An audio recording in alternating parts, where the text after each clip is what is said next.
চলেন আমরা মামারা কিছু প্রশ্ন করি। ভালো আছেন? জি। আপনারা কিছু প্রশ্ন করি, যদি কিছু মনে না করেন। কোন? ধরুন আপনি আর আমি এক জঙ্গলে আছি, হুম। আমার একটা আপেল পাইছি, দুজনে মিল্লা পাইছি মাটির মধ্যে, কেটা খাইবো? আন্নে পাইছো না নেই কাইন? দুজনে মিল্লা পাইছি, কেটা খাইবো এখন? আমনে খায় লাইন। আমি কেটাম? হুম। আচ্ছা ধরুন আটটাছি সামনে একটা পানির ঝর্ণা পাইছি, আর পানি যে কোনো একজনে খাইতে পারবো, কেটা খাইবো? আপেলটা আন্নে খাইছুন, পানিটাও আমনে খায় লাইন। আমি কেটাম?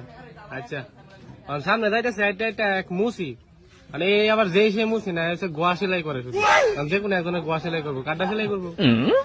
কারণটা আমনে খাইছুন, গোয়াটাও আমনে সেলাই করবো। আমি সেলাই করতাম, বুঝলেন যে আমরা সেলাইবো। হ্যাঁ। আচ্ছা দেন, সামনে আটটাছি সামনে এক রাক্ষস, এক গোয়ামে কাড্ডা মারবো। আমার তো গোয়া ছিল, আমি কাড্ডা মারবো। খালি তো আমি। এটা মজ কর দি, মজ কর দি বাবা।